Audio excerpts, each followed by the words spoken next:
Hello everyone, Richard Lewis here, doing an interview for Rivalry.gg, my loving, benevolent sponsor. Shout out to them. Reminder, you can go to Rivalry.gg/RLS and qualify for up to $350 of VIP bonuses, and it would really help me out if you did, so check that out. And I'm going to be doing an interview with, it's kind of strange to do an interview with somebody I know very well, and a friend, but you know him, you love him. It is the counterstrike commentator, and sometimes analyst, and sometimes host, jack of all trades, the legend, Jason Moses O'Toole. I'm just going to call you Moses. I don't think of you in my mind as Jason. You don't need to use like the whole thing, every time you speak to me. Good. Like I'm some kind of like Game of Thrones. Yeah. The commentator, the bald eagle. Jason Moses O'Toole of Ravenholm. What's going on? Yeah, well, look, lots of good stuff going on right now, but we'll get into that in a moment. Because this is sort of for Rivalry, and there's a chance that there are going to be people who like many games, maybe, don't know your background, don't know who you are. We're going to go way back in time and start talking about how you ended up in the wonderful position that we're all in, which is being Counter-Strike talent. So let's start. I mean, you're a young dude. I understand that you stumbled across a video game called Counter-Strike. I'm not too sure which version you started playing at. Beta 7, beta 6, something. One of those betas around that. It was back when the M4 still had a scope on it, where you didn't have the option to take the silencer off. Yeah, you could actually zoom in a little bit. And I mean, it was how everyone got back into it. Back then was Half-Life had just come out, and Half-Life was obviously an incredible game. I wasn't too into like computers and tech at the time and everything like that, but I had a friend who found this mod, which turned out to be Counter-Strike, obviously, for Half-Life. So we installed that, and it was just kind of spent like a year pubbing it with my brother. We had one computer, we shared it, we took turns, every 3 deaths or something like that, and just played like that for about a year. And then obviously we stumbled across the demo of the legendary demo of X3 versus NIP from one of the first CPLs in 2001, the one that went into like double overtime on Nuke and everything. Watched that and then just got hooked to the competitive side of it. And then that started the grind to get better and go professional. So yeah, quote unquote. I mean, as professional as anything was back then. But why do you think that is? I mean, is there something about you that, did you have a competitive drive that you weren't channeling into something else? Like, is it because I know lots of people who watch like demos of pro games, but the idea that they would sort of grind towards being professional. I like watching NFL. I don't want to go and get the pads out and see if I can make a late play for the big leagues, Yeah, I don't know, because at the time I played I had plenty of competitive, stuff going on. So I don't know if we can swear here, but yeah, we can do. Yeah, cool. I had plenty of shit going on. And I mean, when I was in high school and even middle school, I was on the rowing team. I wrestled. I played soccer. I played football in middle school. I did a bunch of things. I think I did like cross country running for 1 year, because who in the world likes to run long distances? And so things like that. I had plenty of stuff going on. I don't know what it was about Counter-Strike. I think part of it was, it's probably a couple factors. I think one was it was something I was doing with my brother. Which was very cool at the time, being involved. And it was something that like got you, everyone's playing football, everyone's playing soccer. And this was something where especially once you start getting into it and you start building a name for yourself in the community, it does kind of take on sort of an aspect of like your personality, right? It is the branding thing, but like you really identify with the fact that I am one of the best Counter-Strike players in the country. I am one of the best Counter-Strike players in the hemisphere, in the world, whatever it might be. And that was something that as I got better and better, you could really notice it. And I mean, I'm a small guy. I'm short, so I wasn't never going to go pro in basketball, which I played in middle school as well. I'm not exactly, a big guy. I'm not going to. You're about the same size as Johnny Stockton. It could have been done, son. Stockton apparently has a little bit more heart than me. Muggsy Bogues is somewhere as well, just shaking his heavy. But at a certain point you realize, I love playing soccer, I love playing football, I love playing basketball. But the odds that I'm going to be able to do this into the future, and I mean that wasn't necessarily a huge factor, because we could have never predicted back then that Counter-Strike would become what it is today. But, like I said, that first year when you really started to grind through the ranks and make a name for yourself in, I think it was Cal, Maine at the time. I was one of the big names in like the semi-pro division. So, there were a couple different hooks that kind of sunk in and just kept me always attached. Well, what did the competitive landscape look like back then? I mean, I have a vague idea. I imagine a lot of people don't. Um, it seems so. Even just thinking back to when I used to play, it seems like a very different alien world, right? Like the ladders, the open Yeah. leagues, the local rivalries, the IRC servers. Yeah, I It's mean, completely different. right. I mean, Steam Friends didn't exist. YouTube Mm. didn't exist. Things like that. Like the social media obviously wasn't even a concept back then, quite yet. So I mean, you pretty much lived and died on IRC. That's where all the pro players and all the Counter-Strike players were. You had the channels like Find Scrim, which was for anyone to throw 5 players together and find a scrim. You had Invite Scrim, which was obviously for the Cal Invite players, which is the equivalent to our professional divisions today. But I mean, the funny thing is with CSGO, when I started, commentating and even playing in like, 2013, 2014, it wasn't very different from what we had back then because the NA scene at the beginning of CSGO sucked.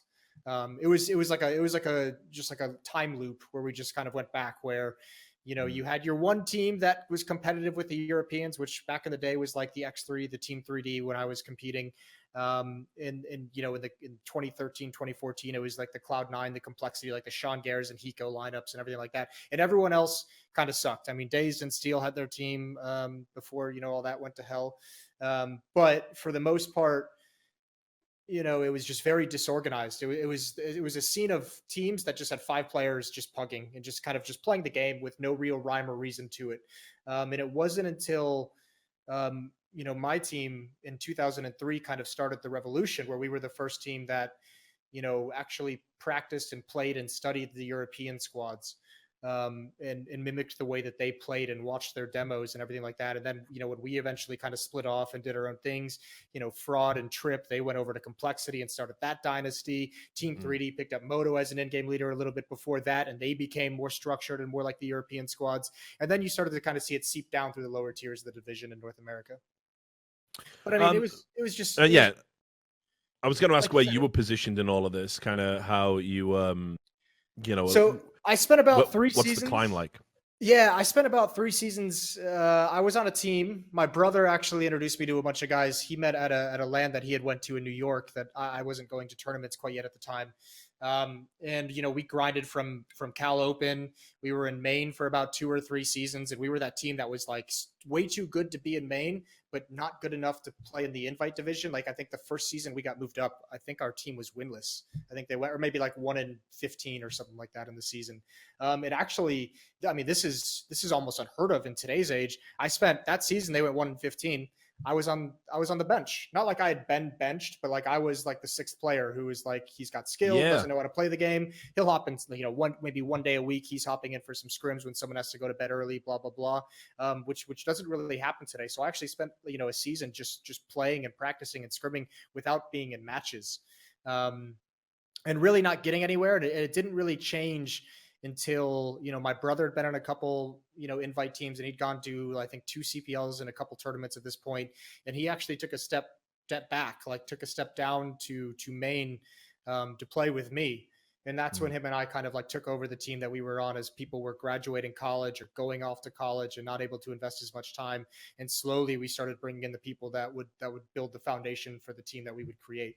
But it was a grind back then too. Like it's so much different to think about. All the local scenes were way more prevalent because the internet, especially in NA, wasn't as good as it was in Europe. So, if I lived in the Midwest, we lived in Michigan, we would ping, 30 to Chicago servers. But if you're on Texas, we're pinging, 80. If you're playing on a West Coast server, you're pinging 100. And this is back then. So it wasn't great. So we spent, I think, a year. I mean, the easiest way is to say we spent like a summer, 4 months of just going to every LAN tournament in the Midwest. We packed 6 guys into a car, and we just spent literally like 4 months on the road with a few stops in between at home or at hotels. And it was essentially, if you don't win this event, you don't get to go to the next one because you can't afford it. If you don't win, the $200 per person, you're not going to be able to afford to go to the next event. That was gas money. That was McDonald's. That was Applebee's. That was a hotel room for 6 people. And that was pretty much it, leapfrogging from event to event. And we were just good enough that we won all of them in the Midwest. Yeah. So give me a list of those achievements Those incredible achievements that I'm sure you hold very dear I have to this them. day. I have a list. Oh, really? Oh, Okay, go on. Richard, Shoot. this is my pride and joy, right? Saying something, isn't it? Yeah. Yeah. Go on, what you got for me? Let's see. First at the CPL Ohio qualifier. Right, nice. Second at WCG Chicago. First at CyberX Chicago. First at the G Zone tournament. First at the Haywire Chicago. Then we went to a CPL 17th to 24th. That was a bit awkward. Then we got 7th at the next CPL. Then first at CBS Chicago. First at Haywire. All these small events. We started winning so much in the Midwest that we had to create like a separate team that we called Macho Men. And when we signed up, for events, we would sign up as like Bruce Lee or Chuck Norris or Jesus because here's Are you sure you want me to leave this in? Because when you get to a point when we started winning these for like a year and a half, 2 years in a row, people would stop coming to the events. And back then, the event wasn't like sponsored, right? It wasn't like the Asus ROG challenge or whatever it might be these days. It was just a LAN center saying, listen, if we get 10 teams to sign up, then the first place prize pool is like $1,000. If we get 15 teams, then we'll bump it up to 1,500 or, whatever it might be. So it always was dependent on how many teams and people signed up and how much money they got, for the entry fee. And if we signed up with our own names, no one would come because they were just like, there's no point. We can't possibly win. So we had to start being a little shady in that sense. Well, if this makes you feel any better, my macho man, I actually played in one of the which first. one I was. Go on then. Give me a name. Were you Bruce Lee? I was James Bond. Oh no. Well, listen. Okay, I think this might be worse. I think I might have you beat here. I played in one of the first sort of openly gay counterstrike clans called the Pink Berets, right? Okay. And because I had like a few names at this time, but my name for that clan was Reach Around. And it used to drive, because Counter-Strike was like a very macho scene, man. Yeah, it used to drive players crazy. We used to play like in clan base. I think we like topped clan base EU for a brief time or something. So all your teammates were openly gay? Yeah, well, yeah. Or was this just like a facade that you put up to piss people off? Well, I yeah, I know, but I am not gay, right? But I did play on this team with my no. Pink Berries would beg to differ, mate. Yeah, well, yeah. So we played in the Pink Berries. So I think I was the only non-gay member. You were Pink Berries Reach Around, and then you decided to change your alias to Gonzo. Yeah, well, there was a lot of shit going on back then. I can tell. Yeah, but anyway, so it used to drive people crazy when they would lose. Yeah, I mean, I mean, this is just this has been told a number of times. My original alias was Angel, and people always thought I was either gay or a girl, and it would increase the amount of shit talk that got sent your way. Yeah, it gets so ramped eventually, up. Eventually, I was just like, you know what, I'm done. Fuck it, I'm changing my name. I really like the biblical theme is obviously where we stuck with Moses and we went along, but there was a pretty heated debate of whether I should be Moses or Noah. I think Moses was the right choice, except for the fact that there's 3 other commentators with that alias in today's age. Yeah, I was going to ask about that. Are you the first Moses to make it, or are you the original? Yeah, I mean, if you go way back, back. Just checking. 2002, baby. I was here first, and I shall be the last. So one of the things I'm definitely curious about, right? You said you had all this stuff going on in your life, so you can't imagine what that would be, but I'm sure you'll tell me. And how easy was it to leave these like sort of essential life building blocks, the metrics for success in the real world, sort of increasingly leave them behind as you start focusing more and more on this virtual career? Because one of the problems I always had was that it was like living in two worlds, and you couldn't really do it because your free time becomes your esports life. So you have to say goodbye to, maybe you spend less time with a girlfriend. Maybe it's, maybe you're in a casual relationship and never goes to the next level because you can't make that time. Maybe you see your friends less. Maybe you're tired. Maybe you start even like taking a sick day from the real job so you can catch up on the fake job, the esports job. I was always kind of having to balance it. And eventually I just hit a stage where I went all in and I thought, fuck it. I don't care about success in the real world. I'm going to try this esports thing. Yeah. And that's worked out well for you, hasn't it, Rich? I regretted every goddamn day of my life. I actually, for me, oddly enough, it wasn't really that difficult because I was so young at the time. Right. I was, I think, 14 when I started competing on a team. I was 15 when I started traveling with my brother to events. I was taking shifts driving the car with my learner's permit for driver's license. For my first CPL, my brother and I had to do like the bar strategy for a fake ID because you had to be 16 or you had to be, I think it was 17. So you had to be 17 to play in the CPLs at one point. And they checked IDs when you went into the tournament area. So we had to do the thing where my brother would walk in with his ID, set his computer up, tell the guy he forgot something, walk back out, hand me his ID, and then I would go in and, we looked reasonably like we both had hair back then, so it was pretty easy. And obviously no one's checking that in depth or anything like that. So for me, it was just kind of like another thing added to the schedule. It was school from whatever school was back then. I think it was like 7:15 was my first class, get out at like 3, and then go to soccer practice for 2.5 hours, like 3:30 to 5:30, come home, shower, eat dinner, and then you're on the computer at like 7 to practice counterstrike. And you're doing that until bedtime at 10 or 11. I was so at the time, because I didn't have any responsibilities, it wasn't difficult. It got harder obviously when I went to college, which is where I quit my high level team at the time. I couldn't even play in the dorm even if I wanted to. The internet back then wasn't good enough. Like once kids got back from classes, like your ping would just get shot to hell, so you couldn't even play anything. The window of like 2 o'clock to 9 o'clock was just not available to play anything. So that kind of stuff was never that difficult until I got a girlfriend.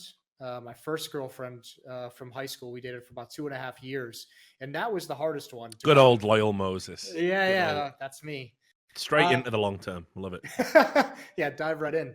That was tough because that was the one where it was like, now I had not only soccer practice and balancing the girlfriend and counterstrike practice and schoolwork and everything like that. That's where you kind of had to start making decisions, and that's where I chose the girlfriend over Counter-Strike at the time, which is a decision. I've looked back on it a number of times, and I do regret it to a certain degree. She was a great girl, and it was an awesome relationship and everything like that. But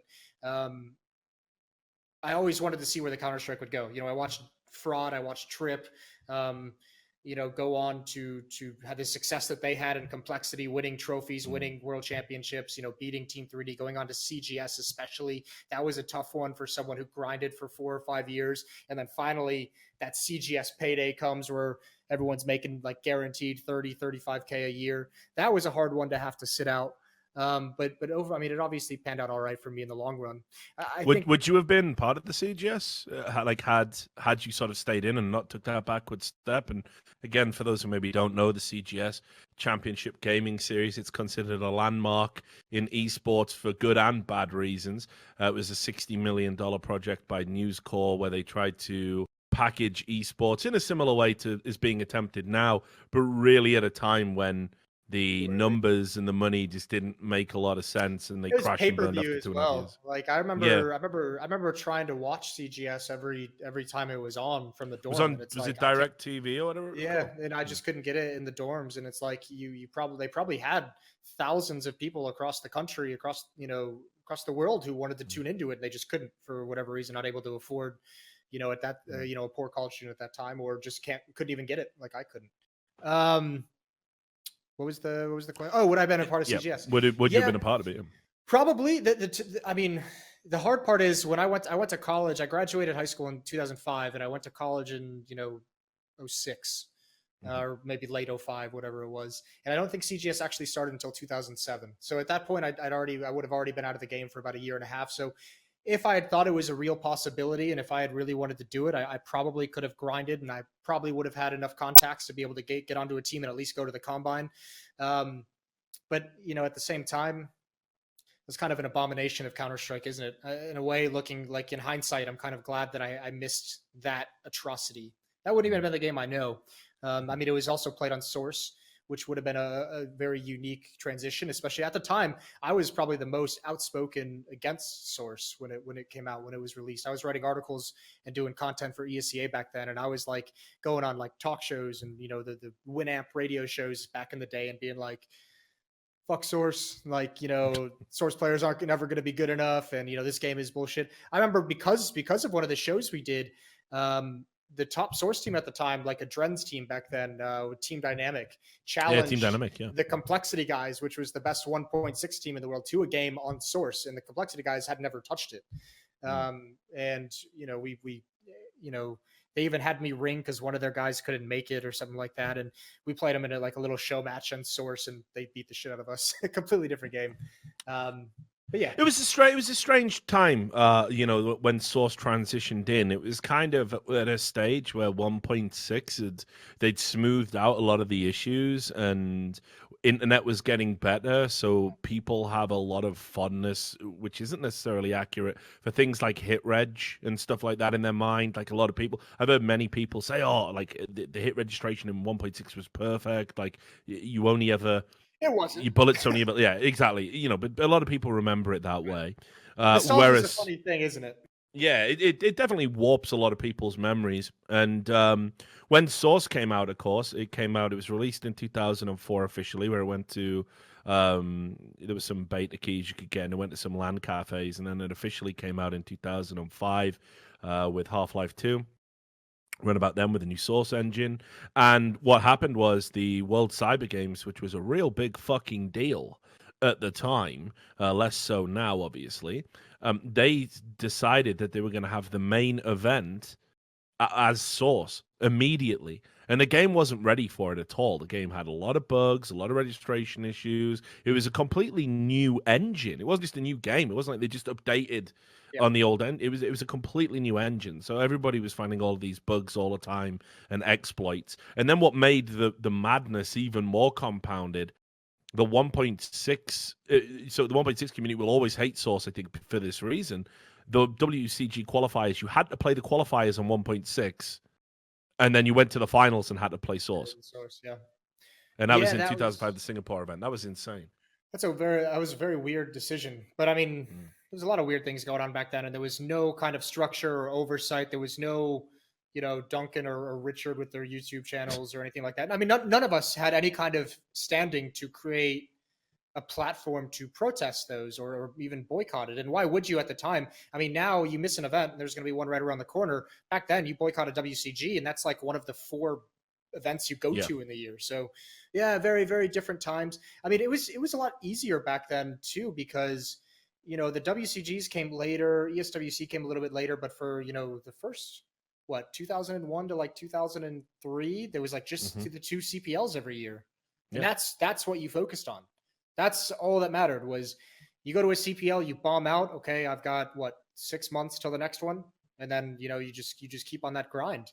And just a couple small regional lands that you might go to here and there in between, but it was really the CPLs were the only thing that mattered, and then ESWC added in, and then WCG added in, and then a couple of the big ones obviously down the stretch. It was always weird, that split of the community. I find it super interesting, especially I think what made the split so harsh is that Europe never switched to Source, right? Like all of our 1.6 players in North America switched to Source for CGS. We had to. I mean, all the orgs. There was nothing else.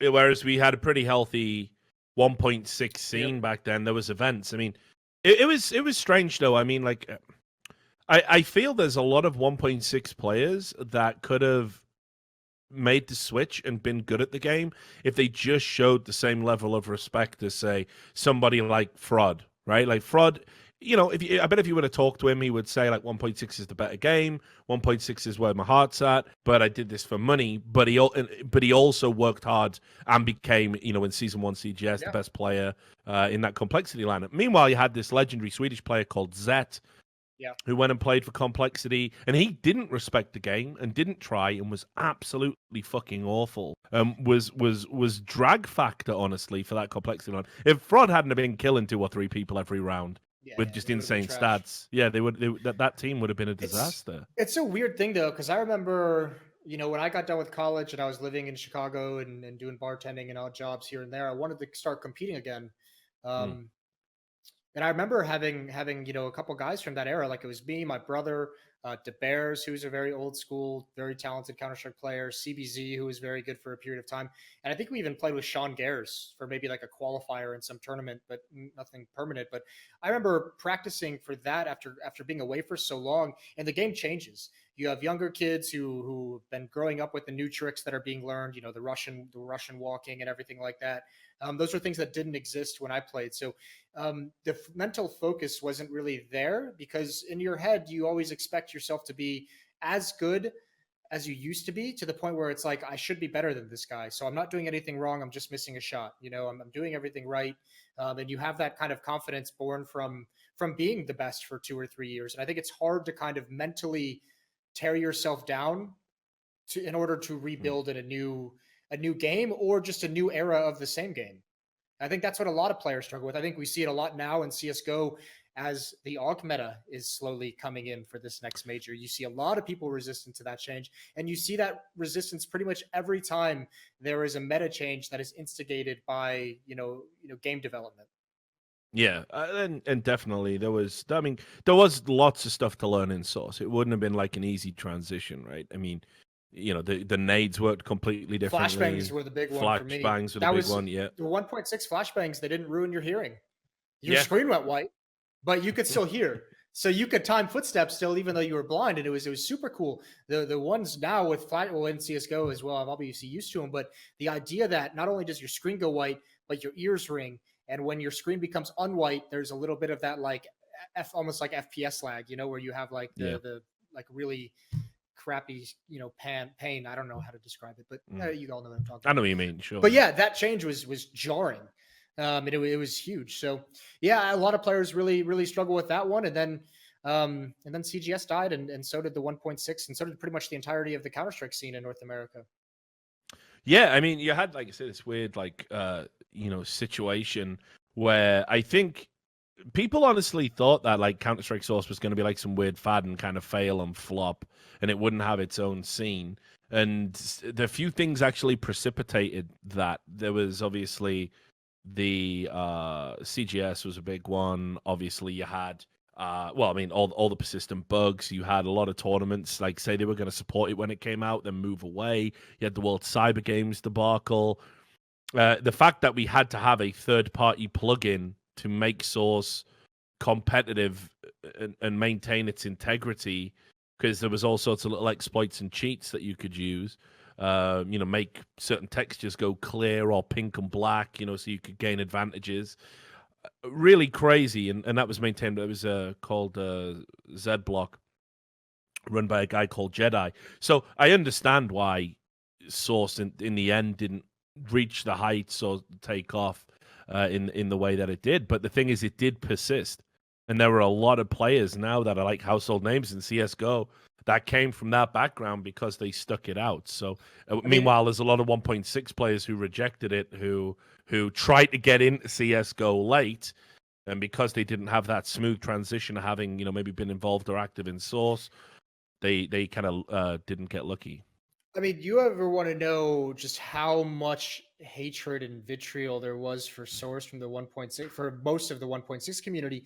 Imagine 1.6 players hanging their hopes and dreams on a 5-year development project of CS Pro Mob, which was on the Source engine. It was Source skins. Yeah, I remember that. Yeah. And it was being created to feel exactly like 1.6 and strip away everything but the graphics from Source. Like and people were desperate for that. Like people thought it was the only way Counter-Strike would be to survive, and it just never came to fruition. Oh man, Alex Garfield from Evil Genius is running that project, and I remember reviewing that when its beta got released, and I wrote a review saying that actually is a recreation of 1.6. It did succeed.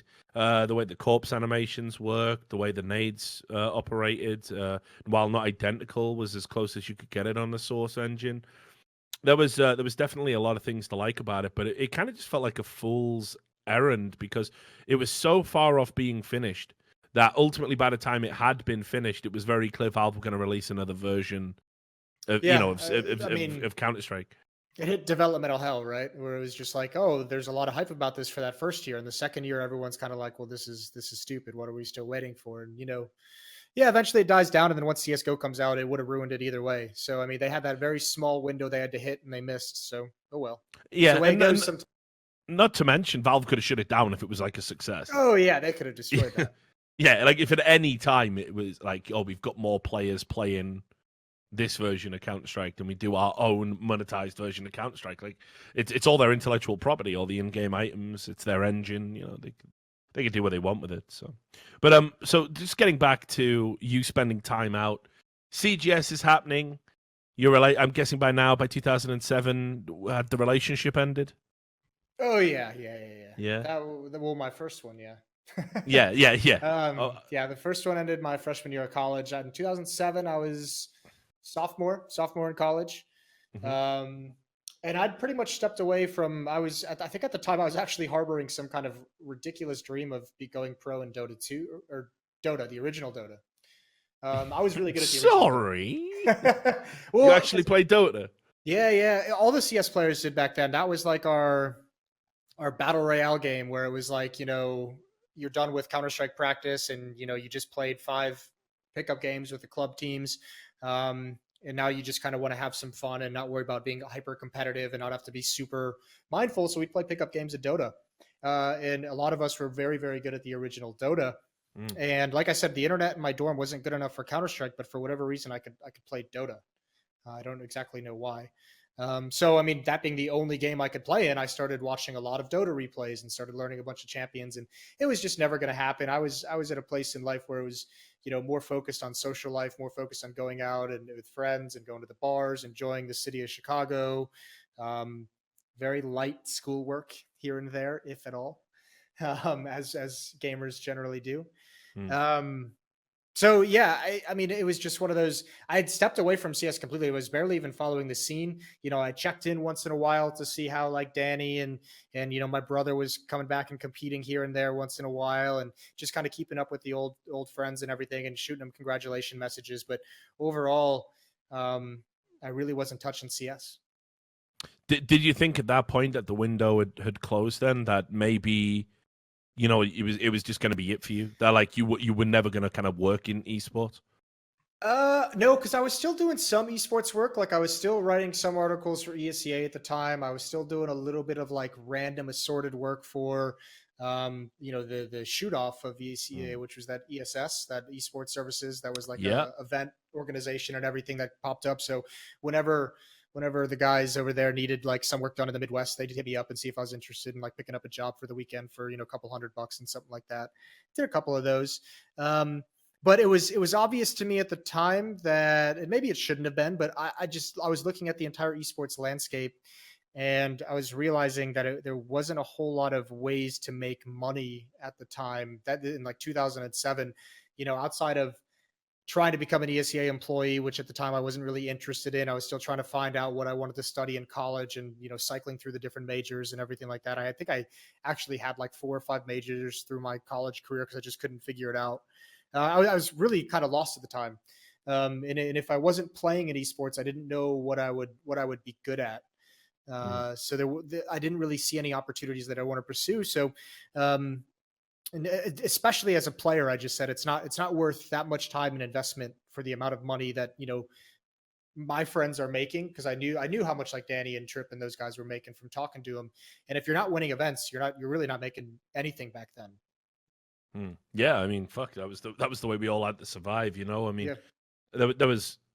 I don't know how I managed to kind of scrape through with like writing articles and managing teams, right? Like I can't even, my first paycheck was CGS. When that died, I thought, well, probably not going to see another one of those again. Yeah. Kind of like because they overpaid everybody. But it was, I was able to. The commentators made some pretty sick rates back then.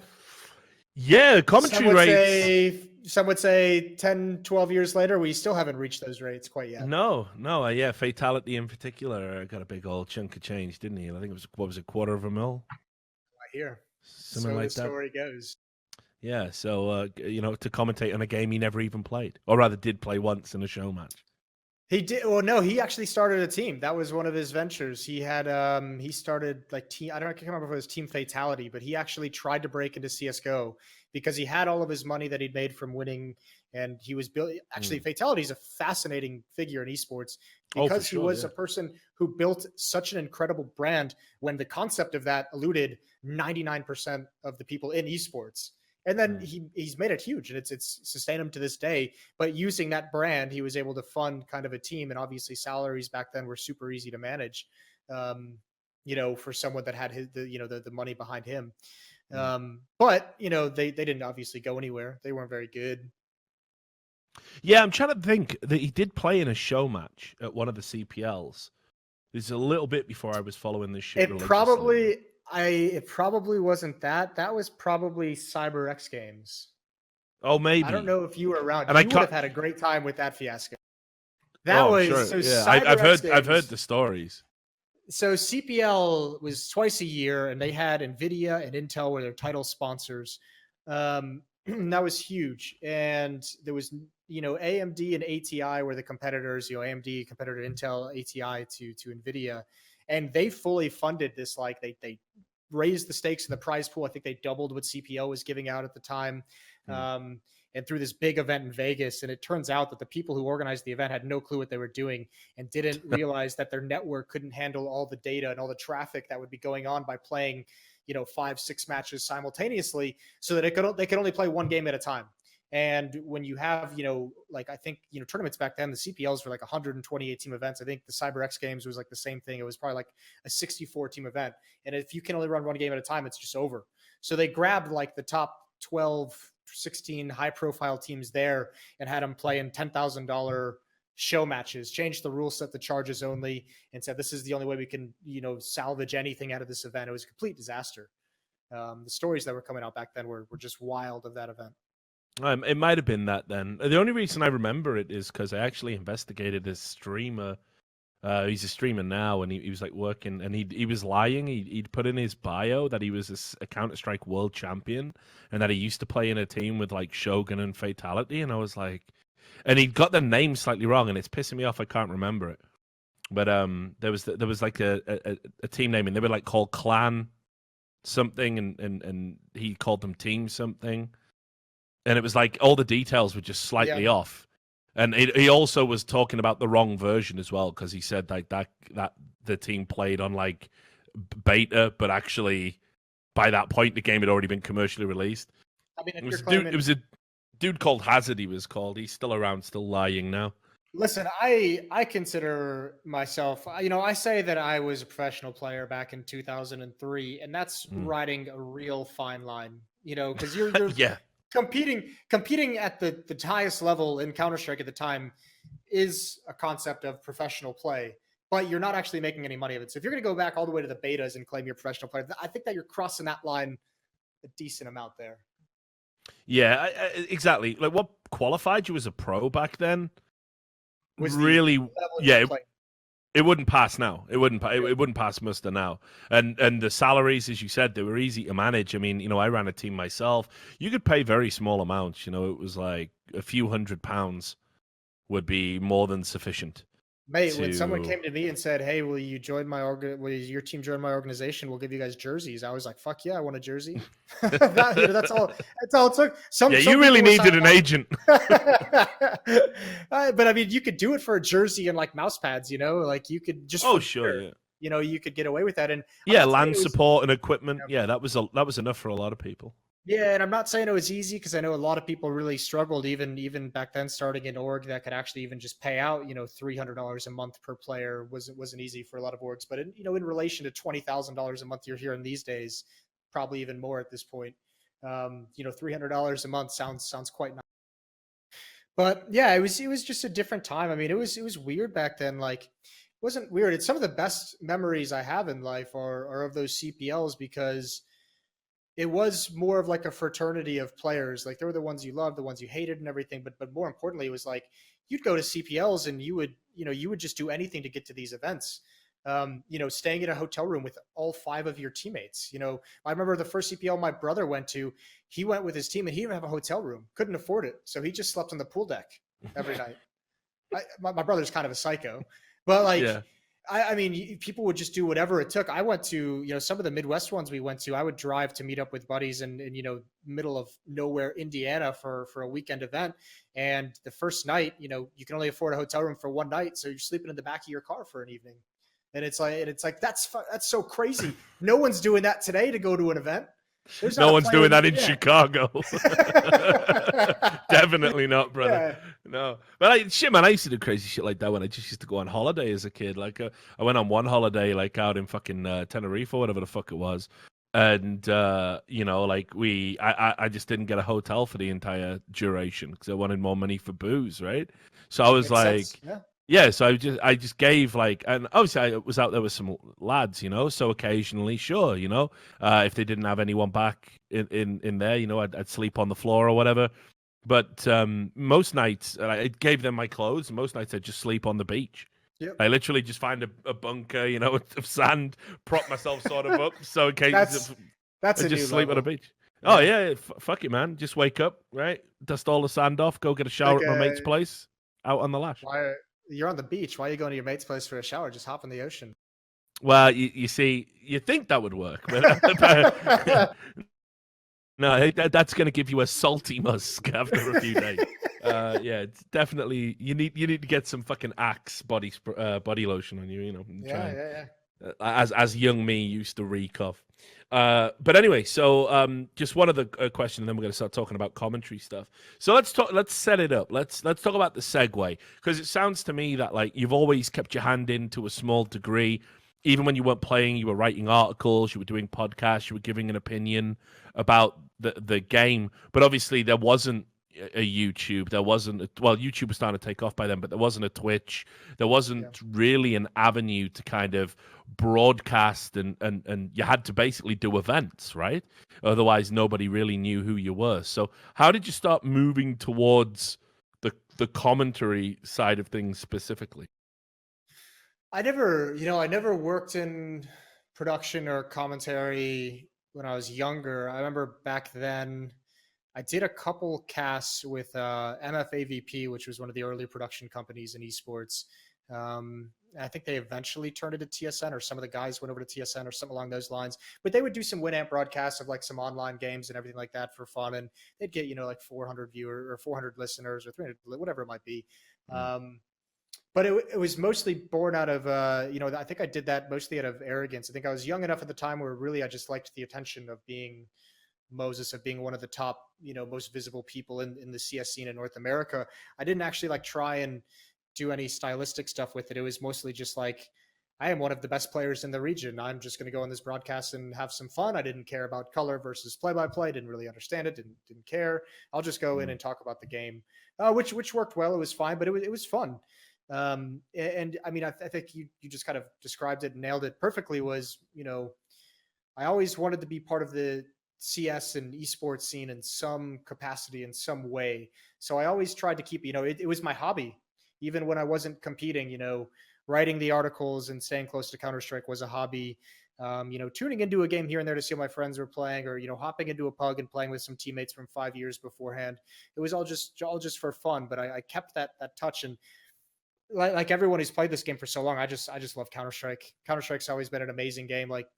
It's like family essentially at this point in my life. I've been playing it over half of my years of my life, so I mean, that's what I say, right? Okay, I like whenever anyone asks me, why did you stay in? If it was as bad as it was, because there was no money and everything was a shit show, everything was a fucking debacle, and I always say, it was just the people. I met all these cool people, and they slowly became my friends. And then, not just your friends, you start having a little bit of status, and then people come to you with problems or ask you your advice, and you start to adopt this kind of elder statesman like figure in the community. It's a community. It was more so a community back then than it is now. Everybody knew each other because there was fewer of us, right? So I always say it was the people, but also as well, I know enough about the way I was thinking at the time. There was definitely an element of sunken, or rather sunk cost fallacy, that it's shit, man, I've been grinding in this for fucking 5 years, 6 years, 7 years. There'll be a payoff. There'll definitely be a payoff. It'll definitely go somewhere. It hasn't all been a waste of time. There's definitely going to be a payoff.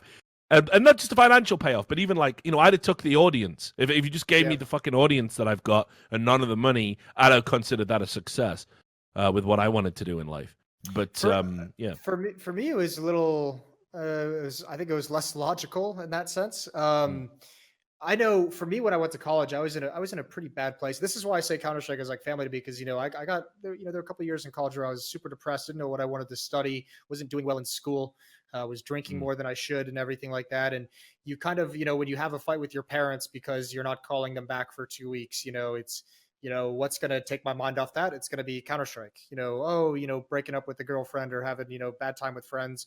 Just shut yourself in your room and play some Counter-Strike. And that Counter-Strike's always been my fallback whenever I've had issues in life. And I remember the biggest struggle I had was when I went to college. I'm from a small, it's a little bit bigger now, but it was smaller when I was growing up, town in Western Michigan called Grand Rapids. And when you go to Chicago, my town that I grew up in is like 2 square miles, maybe. I think my high school had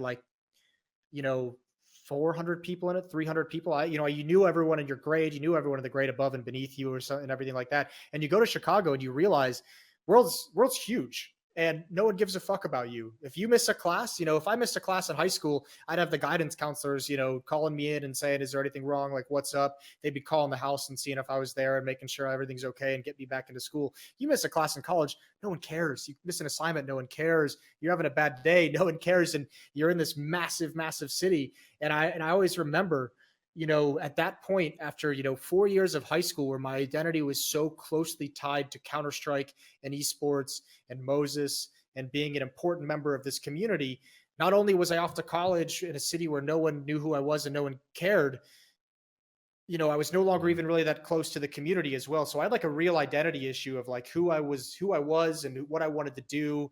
You bring up that you were a professional gamer in college and, it's a cool conversation for night one. But after that, it doesn't hold any weight because those people aren't involved in any way in Counter-Strike or esports. So they don't care. So it was very much learning having to relearn how to build your personality, because I'd just gotten so obsessed and so closely tied to Counter-Strike as a part of me.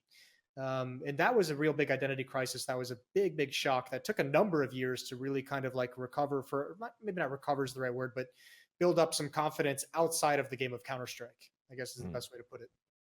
Right. So you're fleshing out your personality. You are looking to become the better Moses, the bigger Moses, the famous Moses. Bigger, faster, stronger. Yeah, we can rebuild his career. So how does all of this start panning out? Where is the start, the true genesis of the Moses we have today in terms of the commentator, the broadcast personality? I know when CSGO came out and it started being played, started to have some big events, and when the first major happened, I got back into competing back into 2013 because I knew a bunch of the guys who were getting back into it as well were some of my old friends, old teammates, old opponents. Storm and Warden from Complexity, Fraud was playing back then. So I kind of linked up with them, and we started a team that was playing in Invite and everything here in North America. And even before I started competing, I said in my head, I don't really want to go through the competitive grind so much anymore. I didn't think I had the mental focus to become a top player and retain it for years at that point, because it's so much work. And I remember how much work I put into it in 1.6 back in the day. I'm not one of those video game savants. I'm not a Shroud. I'm not like a Forest, and I can't just pick up a game and be good at it. For me to be good at Counter-Strike, it takes, an hour, 2 hours of deathmatch a day. It takes me watching a demo every other day. It takes incredible focus for me because my skill wasn't my primary attribute. It was my ability in the game. So I didn't really want to go through all that. And at the time as well, I didn't want to rely on 4 other idiots for my income. When you're on a team in Counter-Strike, it's not just you. You have to rely on 4 other people to make this team good enough to get paid a salary, to win events and get prize money.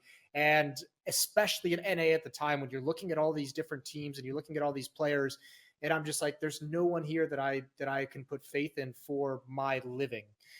So I kind of said to myself, get back in, compete. I understood if I wanted to be a commentator, which was kind of a long-term goal, because at the time I was also really into watching LCS, and I really liked those commentators as well over in League of Legends. And I was like, if I want to do that, you have to have a recognizable name in the community. So I started competing in order to get, you know, my name of Moses a little bit more strength behind it as a brand or as an individual, and kind of said, I need the viewers to know who I am. You know, you need to have some kind of competitive experience to have that credibility when you go, if you want to go onto a broadcast or if you want to cast a game, that you know what you're talking about, which is, I find it super weird, because even if I never did that, I don't know if I would have been successful if I never, you know, played for a year. But I've often wondered if I like ever like just get a random person on Reddit and give them all of my ideas and just say, make this video or write this article. These are my thoughts. You're just going to ghostwrite it. I think everyone would just see the author and be like, who the fuck is this guy? He doesn't know anything. None of this is true. But if I say it, you know, that kind of credibility is super important to have. So I competed for just about a year to kind of get that strength behind the name. And then eventually when I got cut from the team, I didn't join a team for that same reason. Didn't want to kind of pair up, but there was no one that I wanted to play with in the NA scene. And I just said, you know, I'll just switch into commentary and do it for fun. And it'll probably be a hobby. I got a job. I had, you know, a job at the time working in IT at a baseball stadium, doing networking stuff in the office and rerouting some cables throughout the arena and stadium and everything like that. And that was the career path I was going to go into. I was getting all my certifications and just kind of doing light commentary on some online matches, just for fun, just again, as a hobby, as a way to stay connected to this game that I loved for, you know, 15, 16 years at the time. And then obviously we know the rest of it. Counterstrike just kind of blew up. So, you know, I just kind of fell ass backwards into it. I will say, like, because they get so much flack, and I mean, obviously in some cases deservedly so, I think it's gone a little bit overboard at this point. You know, ESEA is the first company, like, you know, all along the way, there's like a consistent trend of ESEA providing not only me, but I know a lot of other people their starts in esports, whether it was helping me out writing articles during college to get a couple $100 for drinking and social life. You know, when I came back into it, it was very much, you know, Counter-Strike started blowing up and they said, okay, now we need to make a broadcast. Moses has been casting. We brought him to our finals. Let's offer him a full-time contract so that whenever we need a caster, we can just go to Moses to say, we need someone to cast this, you know, ESEA Open match, this ESEA Intermediate, this ESEA TV, whatever it might be, you know, Europe, North America. If it's his full-time job, you know, he'll do the grind. They knew I was going to be hardworking. They knew I was going to be dedicated. So ESEA has always been there for me and a lot of people as like a fallback. When Thorin worked over at ESEA as well, right? I used to do, Thorin and I used to write articles together at ESEA. He was a little bit more fleshed out as a content creator at the time than I was. But yeah, that was back in like 2000. I actually wrote an article in his hotel room one night at a CPL. I think stumbled up there. Jesus Christ. Let's say drunk. And did like, you know, ESEA wanted me to do like what, you know, like a everyday experience of what it's like competing at a CPL. So that was way back when. That was 2004 that I wrote that. It's actually funny. I've gone back on ESEA. I've read some of those old articles, and it's just funny seeing. I can see like the fucking narcissism of being a top player at the time in all my writing and everything like that. But it was just a fun. Everyone was just kind of doing it at the time, but yeah, ESEA has always been there to kind of help jumpstart and keep me attached to the CS community. That's why you never renounced your boy LPK. Listen, never renounced. We're not gonna go into it because you and I have had this conversation privately, and we don't see eye to eye and everything. I will say, in LP, I think LPK is one of my favorite people to work for because he was someone, and there's plenty of criticism, and again, rightly so, that you can levy at him in his tenure with ESEA, but he was always great in the sense that, you know, if you wanted to do something, he just did it. Like I remember when he started ESEA TV and he hired me full time, he brought like me and 4 other guys into a Skype call, and he was just like, this is what's going to happen. This is how the season is going to go. You guys are going to produce all this stuff. You're going to stream it from your PC. You're going to commentate. Now, if any of you needs any new hardware to make this work, to be able to stream Counter-Strike, go to Newegg tonight, pick out the hardware, email me the link, and I will buy it for you. And there were people who took advantage of that, who were just like built themselves a brand new like $4,000 gaming rig. I didn't need anything. My PC ran Counter-Strike at the time perfect, so I just had him buy me a microphone. But, you know, people just sent him an email. And he probably just dropped like 15 grand on buying people new PC parts just that evening. I remember this never got any publicity. When Fallen and the Brazilian team was in Keatstars and they were looking for donations to make it to that first major, the one where infamously Flusha donated his whatever winnings from an event. Yeah. I remember racking my brain of trying to find ways to help them with ESEA TV because it was probably a month or two after it started. And I remember just sitting at work thinking, and I came up with this idea, and I go to LPK, and this was on like a Wednesday, and they needed the money by like the next Monday. And I was like, this is going to be hard to organize, but why don't we do a tournament this weekend? And you just put up like a $10,000 prize pool. ESEA TV had just began, and just say every sub that subs to ESEA's Twitch channel, we will match that sub to donate to Keatstars. Anyone who donates during the tournament can that will all go to the Keatstars fund. And, you know, blah, blah, blah. We'll find all these ways to make it interactive with the ESEA TV to get people to donate, to bring attention to it so that we can get these guys to the event. And he goes, well, how much do they need?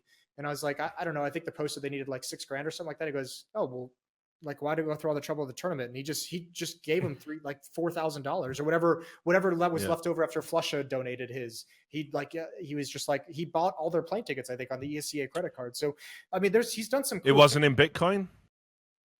Not that I know of. Not that I know of. You had to get that dagger in there. I just spent 10 minutes I'll never let them forget giving a little bit of positivity. Never. You and the rest of, you're part of that Reddit mob as much as you hate them. You are just one of those little plebs with the Bitcoin. When it's warranted, yeah. Like, not over someone saying something stupid on Twitter.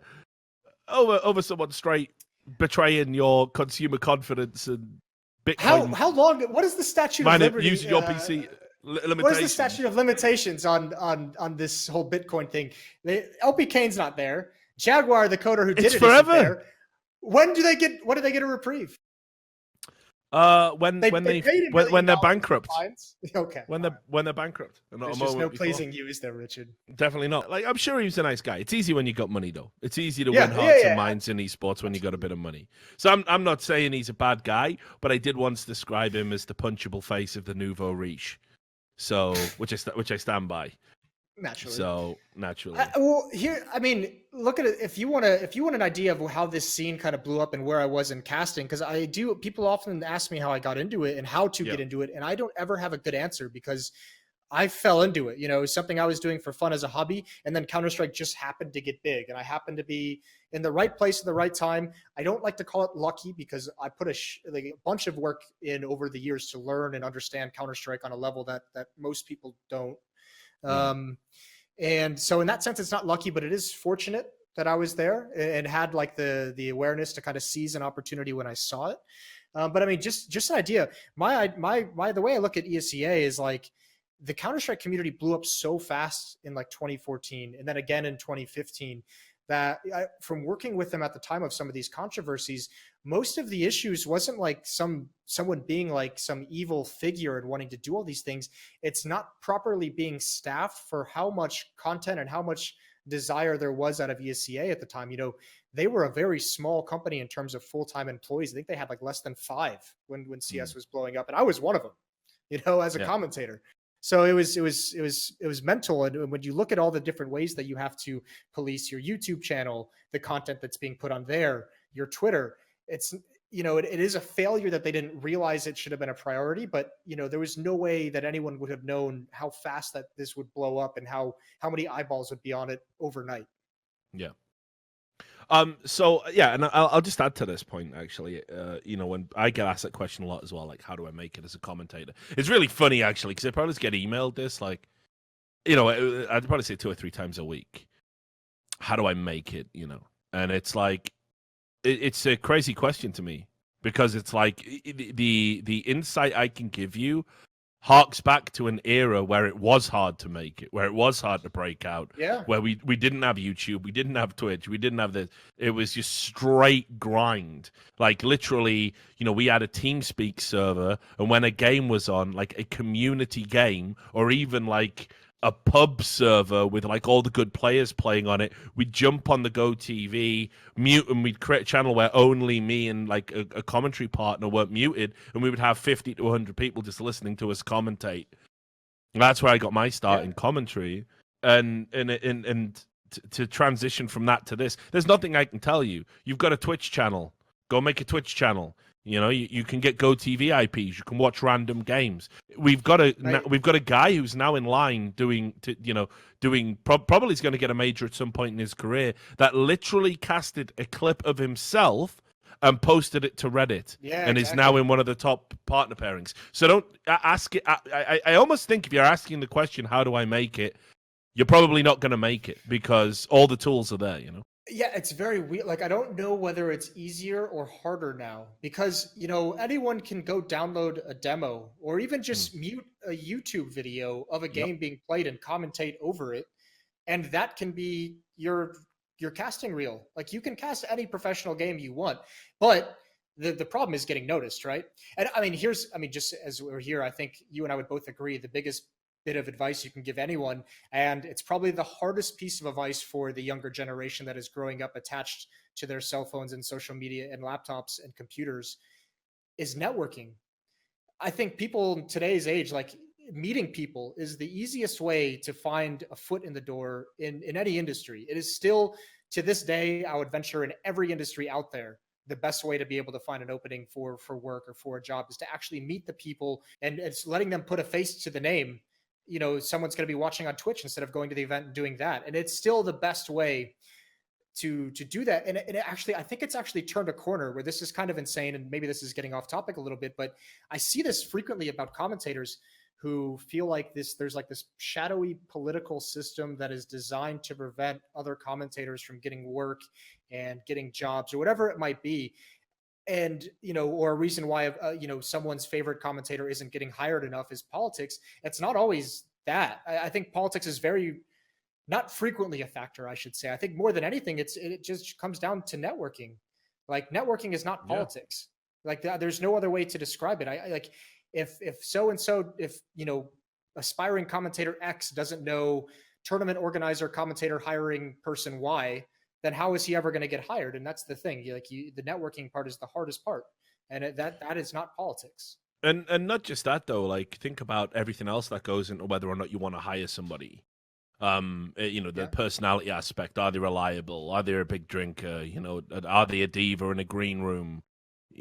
Can they get along with a group of disparate personalities for an entire weekend? You know, people they've maybe never met before. You know, do they have even good social skills? You know, like just all of these things that you do not know about, right? Until you've met that person in person. It's why we don't do job interviews based on like, oh, okay, well, just send me the portfolio and we'll let you know whether you got the job or not, because you're not just assessing the quality of work. That is certainly perhaps even the largest part of the criteria, but the personality aspect is hugely important, which is what always makes me laugh when people do make these wild assumptions about there being some sort of, like you say, clandestine operation to suppress young talent, when pretty much actually, if you look at everybody that has made the effort to network and come through, they've gone places. You know, think about Yanko, prime example.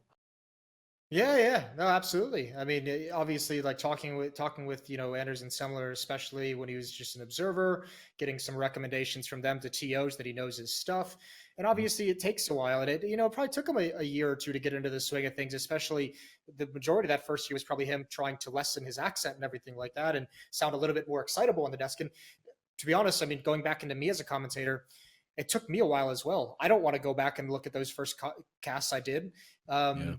My biggest problem as a commentator when I started that I identified early on was putting emotion into the way that I spoke and talked about, you know, things in Counter-Strike. There's this weird thing where when you're a pro player and you transition into casting, you don't get as excited as amazing plays because you see them happen all the time as a player. Like, you know, even the graffiti moments that we've had at the majors, plays like that have probably happened, you know, like thousands of times in practice games. So yes, now as commentators, you have to learn how to do that. But when I'm, you know, in year 1, 6 months, and I'm seeing a crazy triple kill, I'm like, yeah, I've done that, you know? So I had to really kind of unlearn that portion of my competitive Counter-Strike brain and relearn it as a commentator so that I could inject commentary, I could inject excitement. And it was tough. I mean, for that first year I did commentary and working for ESEA, I worked with Dust. I worked with Mega Man. I worked with Vancilli. I worked with Sadicus. I worked with Blue. I worked with Corey Dunn. These are all guys I've cast. I worked with a guy Egad who came from a completely different game. He came from, I don't know, Dungeons and Dragons or some shit. I don't know, like some RPG game. I don't know. I don't even know how you make that transition, honestly. Like, but he's just rolled the D20 and got a headshot. Exactly. But everyone has all this emphasis on the duos these days, and back then, at ESEA, that was the other real big hurdle you have to get over as a caster that's starting out, because you don't get to set a duo partner. You don't get to just say, I am only casting with him, which, I mean, I don't even say that these days anyways, but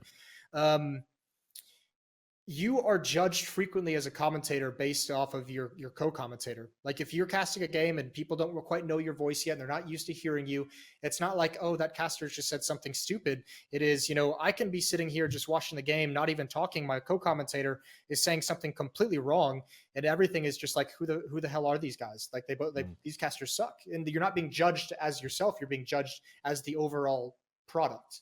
So in that way, early on, it was difficult. And I think that's where I kind of started to really become more assertive in commentary, because there were times when I would cast with someone who doesn't know the games very well, doesn't know the player very well. And I would just say, you know what, I'm going to be the asshole. I'm going to dominate this broadcast. And, we'll figure it out after the game, and I'll talk to him and, help him if he wants to learn something, blah, blah, blah. But I am going to take the reins of this broadcast and make sure that, people that I am represented at least better than what is being provided now. So it was selfish and it was an asshole, but fuck it. Well, it's that line. People don't realize there is a line, and I've tried to explain this because it's happened to me before, where the community perception is that you're an asshole, but what you're actually trying to do is pull the broadcast out of a slump. The famous example is what happened with me and Babam, right? At the Take TV event, where literally you've got 4 people on a couch, no one is talking, there's no synergy. Like when people do try and talk, they're overlapping. One person wants to commentate the game in a professional way. One guy's never done any commentary before. The other guy's a walking fucking soundboard, and then you've got me in there. Yeah, and we've all been drinking, and we're all tired, honestly, like because these were long days. And, the expectation is that you're going to kind of sit on the couch on and off for all day and always be available. So, generally it works pretty well. It's what the summit has gone on to, beyond the summit tournaments have gone on to become that. But yeah, it's like that's all I was trying to do was coax some life into Babam and make him actually do his job to make the broadcast better. What people's perception was, was that I was bullying him for not speaking, which is, again, think about what you're saying. He's being paid to talk. Like, I can't, we're all being paid to talk. That's the whole point. That's why we're there. Yeah. Like, I'd love it if we could just fucking do commentary where we just sit back and don't say anything. Like, it would make my fucking job a hell of a lot easier. But yeah, that was a weird one.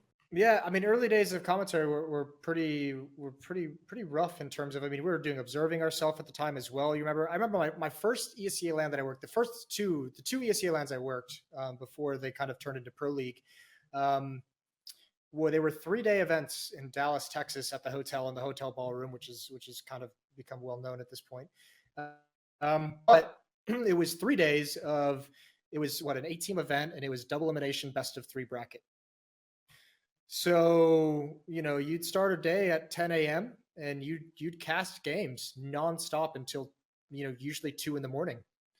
And it was, every team had their own setup that they were always set up to. So there was no downtime in between games. So it was cast a map, cigarette, cast a map, cigarette, cast a map, cigarette, cast a map, cigarette. It was just back and forth for 14 hours, 15 hours at times. And I look back on that now and I'm just like, I would never fucking sign up to do that event at this point in my career.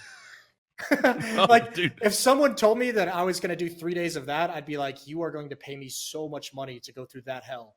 And it's kind of interesting how it's worked out. And thank God we don't live in that. But I mean, even the events that we've worked together over the years, Rich, like, I mean, Cluj is this, it was the same thing, you know, all these events, even Columbus. I mean, they had their own issues on the side. Columbus, obviously not bad, but like just still long days. I mean, we did with Katowice's 2016, we did like a 17-hour day due to technical issues, due to various issues throughout the event. And that's insane. I was going to say, I think the longest I've ever pulled was, I think we did a 17, 18-hour day once.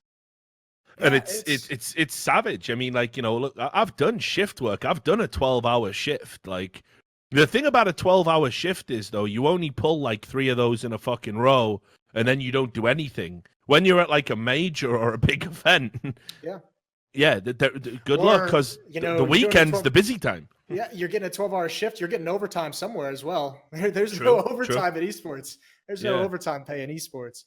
But yeah, that was those were some very fun times. But I would never want to go back to them. The second ESEA LAN was the one that Anders and Semler went to, and as a commentator, that was kind of cool for me. They were obviously the big deal at the time. And I remember, you know, getting to cast some games with Anders and Semler and everything like that. But the big thing was, I remember every time they casted a game as a duo, I would just sit behind them and just watch the way that they, you know, interacted, and watch the way that they, if they were doing signals, what they were paying attention to, and things along that line, just trying to pick up any real tricks. And it was very much, you know, at the end of the event, sit them down and just be like, listen, Semler, give me one thing I did good. Give me one thing that you think I can improve on as a co-commentator. Did the same thing with Anders, and they gave me their advice. And you take that and you build upon it and you work on it and you see if you agree with it. And you kind of, you know, start to mold yourself. And it starts out by, you know, you kind of trying to mimic someone else's style and then kind of injecting slowly over time your own stuff. But the weird thing about commentary is I feel like I really didn't hit my stride as an analyst or a commentator until late 2017, probably like 2 years after I was doing. That's interesting. That's a very interesting perception, because I mean, I remember, you know, being in the talent groups at the time, and obviously I'm sure people know this story by now, but obviously when we got you to Cluj, there was this you know, where Anders and Semler, I think, actually took a cut to their right to create the space to get you there. There was definitely a sense among all of us that we had to have you there. I mean, like, even me, right? Like, I don't know how well I knew you back then. Firm friends now, of course. Yeah. Not much back then. I think that was the first event we worked together, I think. Yeah, I think it might have been. But I met you at Cologne 2015. So Cluj would have been the first event. You were working as a journalist in Cologne. Yeah, that's correct. Yeah, I sat that one out. I think that was when I was doing the whole package thing, where it was like when ESL went hiring Duncan. So I was like, I'm not working your events until you sort that out. And then Duncan's was like, your high school girlfriend. Yeah, exactly. Yeah, Duncan's like, yeah, ESL are bloody hiring me again. Unfortunately, that leaves no room for you, Rich. So see ya. Thanks for the loyalty. Like, cheers, man. No, but package. I mean, at that time, I mean, the knowledge is obviously there, right? And I think I was, even before Yanko, and I started right before Henry. We were essentially at the same exact time, but I think I was the first player who had played professionally to go into commentary, like full-time dedicated in Counterstrike or in Global Offensive at the very least.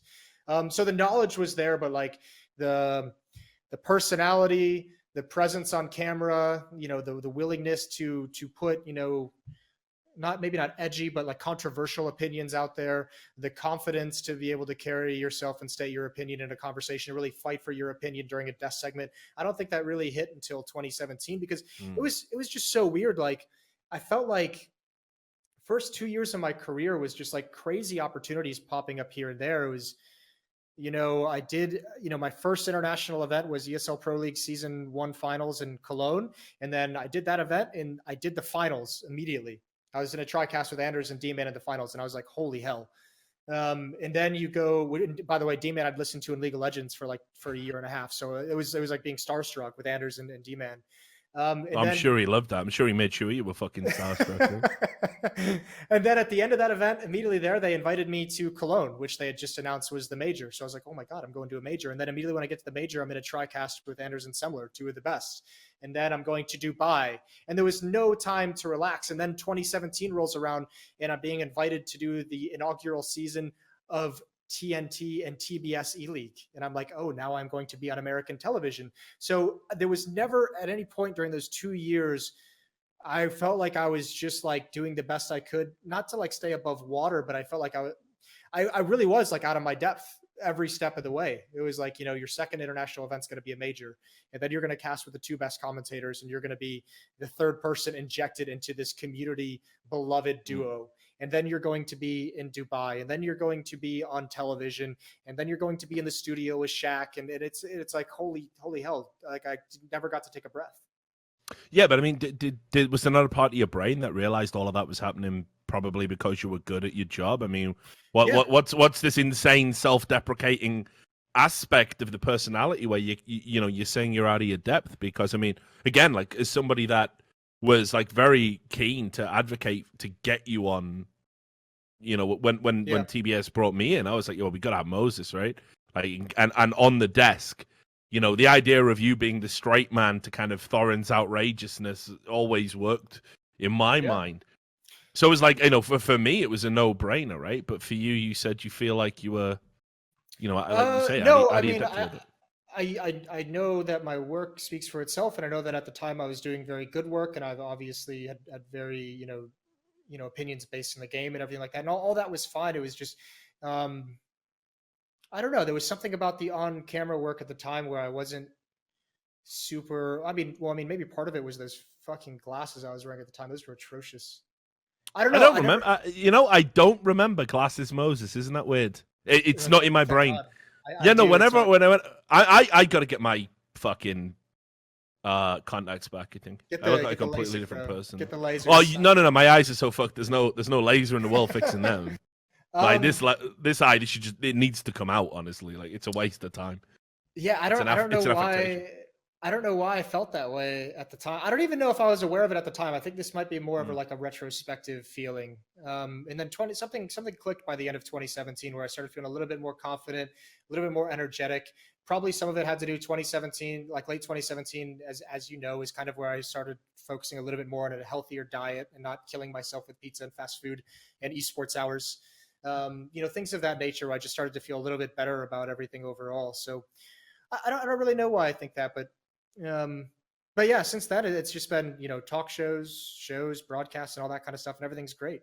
But it did really feel like, especially now pairing up with Anders to do casting, I think part of it was I was never super dedicated to being on the desk. I enjoyed doing it, but I hated desks in some ways because there's no tool. I'm not surprised you hated the desk we had. No, I loved that desk. That desk was so much fun. But being on desks, not even E-League did this. Remember, we had that telestrator where you could actually bring up content and like do, draw through the maps and everything like that. But the segments were so short that they always canceled them.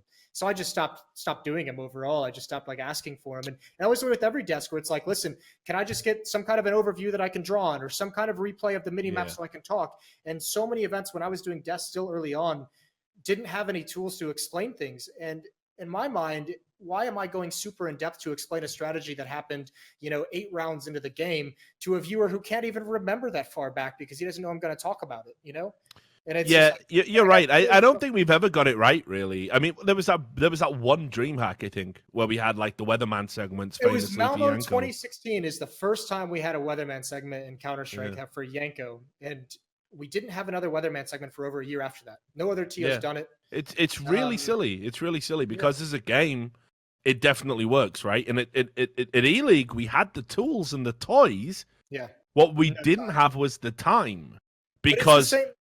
Yeah, I was just going to say to not interrupt the game, which was a pledge we had when we went in, to not interrupt the action, to basically take the ad break at halftime and then not interrupt, watch a full game. And it meant we had to squeeze all the ads into the bit afterwards. So, like, I'm sure people who watched us live on TV were like, they've come back for 30 seconds and then gone again, and then back for 30 seconds and then gone again. And now we're naming the Buffalo Wild Wings, man of the match. Blazing hot man of the match or whatever the fuck, and then we go out again. And people are like, esports audiences are like, what the fuck is this? Sports viewers are like, well, this happens all the time in the NFL. Yep. Yeah, that was. I mean, even I was like, "Why the hell are we doing so many commercial breaks?" Because I remember that first night we were on TBS was Cloud and I went into like double overtime with MIBR. That was unreal, wasn't it? Or I think they were SK or Luminosity at the time, whatever it was. Oh yeah, that was the year of the drama, so they were Luminosity. But yeah, I mean, everyone at TBS was probably tearing their hair out, and it's like they have to get all these ad breaks in. So that was an interesting experience where it's like you can say one sentence and then we go to commercial. We'll come back, you'll say one more sentence, and then we go to commercial. Then we come back and you say goodbye, and we're all done.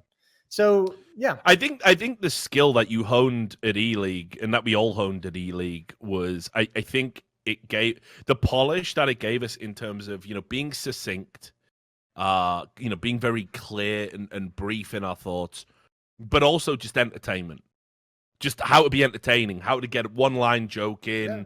how to make. We weren't doing high level analysis over there. No, but there's I mean, no getting away from it. that's fine too, because I think at times we've had desks and I think we got there.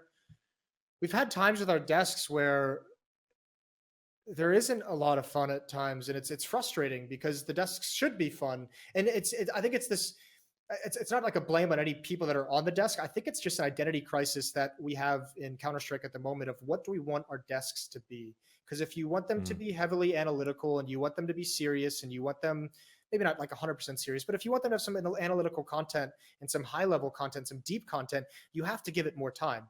And if you're not going to give it more time, why are we wasting our breath? Why aren't we just trying to be entertaining? Why aren't we just appealing to the community and having fun and things along those lines? I mean, you can have a mixture of both, as we have people who are very good at, myself, Chad, obviously, Yanko, Duncan, you. We've all been able to do like high level analytical desk content while still having fun with it. But I think it's a very weird state for CS to be in where we don't know which way we want to go, it feels like. Yeah, and I think there's no reason why you can't have both, but you've got these two polarizations. Like when you get put on TV, it's got to be super brief, super simple, get in, get out, here's a commercial, that's what it's really all about, right? Then you watch, like, I don't know, man, have you ever sat through, like, and this is no disrespect to the talent on the desk, this is about how the show is structured, but have you ever sat through a Dota 2 analysis desk segment? I have. Right, well, let me tell you, Dota 2 is probably, it's right up there. It's no Counter-Strike in terms of depth of talent and range of talent, in my opinion, but I think they've got some phenomenally talented dudes, like really, really talented dudes, some of the best in the business, and they've got a lot of dudes that they can hire to do that job. When you watch a desk segment, the way it's structured is it's close up of the host, and it'll be Red Eye, and it'll go, well, guys, what do you think of that one then? And then it'll be the wide shot with everyone on, and they'll look back and forth, and then it'll be the close two of the analysts, and then back to the host, and they do this for like 15, 20 minutes, and you're like, there's no graphical, like, they don't even show replays, like, or highlights. You're like, what the fuck is this? Like, this is insane. This is like some old school esports shit where literally people were just amazed that you could watch, let alone what you were watching. Now it's like, I see stuff like that, and I think that's too boring, that's too dull, that's too dry. But then you see, like, for example, Purge, who's a bit of a weird dude in my opinion, but like you watch his desk segments, Weatherman segments he was doing, and you're like, oh, that's really cool. Wish we had that in CS.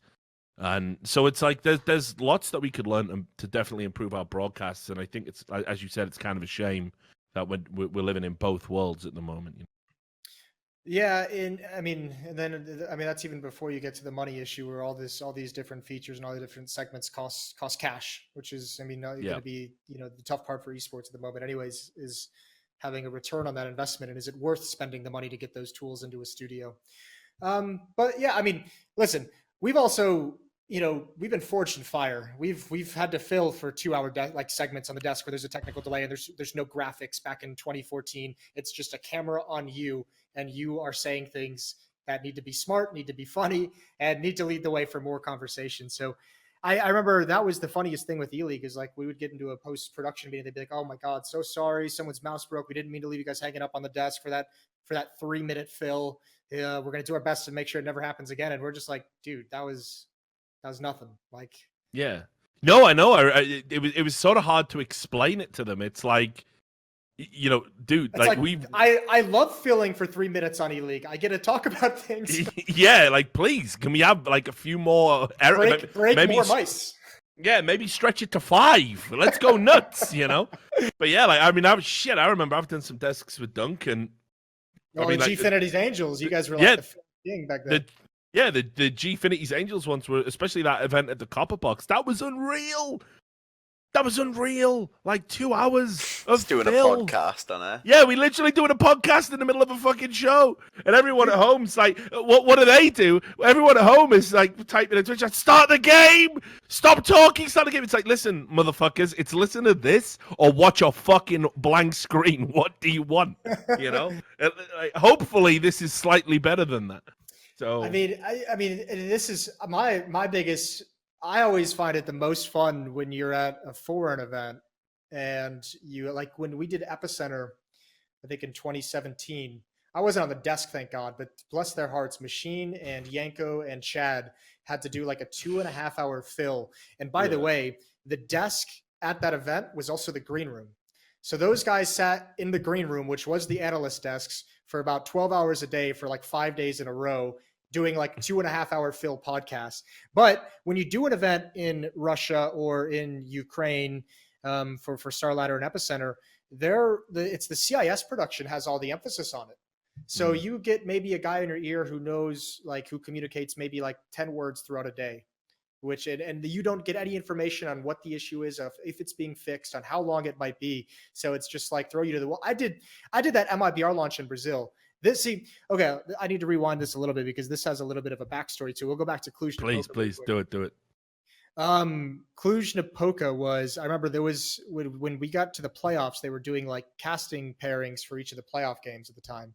And they had in the list, and this was, like I said, I think this was like maybe my 4th international event at the time, my 2nd major, still very, very new, very green into commentary. And I was still just like hyper color analytic. Like I didn't do any play-by-play at the time. And they wanted to pair me and Natu up to cast a quarterfinal match at the major. And I just went to DreamHack and I was like, you can't do this. Like Natu's Finnish, first of all. So, I mean, he's not exactly the most excitable, colorful character for play-by-play. I didn't really understand or comprehend. Oh, you love flirting with these controversies. Why does Moses hate Finland? Why? I was just like, this will not go well, and this cannot be a casting pair. 2 ex-pros who know the game inside and out but don't know shit about commentary. Like you cannot have us cast this kind of a game at the major. So I've always regretted that, looked back on, because one thing I've started to kind of do in my career over the years as I've gained more and more confidence is just say, you know what, I'm never going to say no to something that I think is like too challenging for me. Like if someone gets sick, if like someone, you know, can't make it to an event, they need a desk host spur of the moment, I'm going to do it. If someone needs a stage host spur of the moment, I'm going to do it. If I need to go on an interview with no warning, I'm going to go do it, just because getting out of your comfort zone is how you learn to do new things and how you get better at things and how you even get better at the job you currently have. And I've always thought you could learn different aspects of what everyone else does that you can carry on into your own stuff. So when I got an offer to do the MIBR launch, which was out of my comfort zone, which was standing on a stage, almost like a stage host, but it was basically a one-man job looking into a camera, doing a monologue and carrying a show by yourself.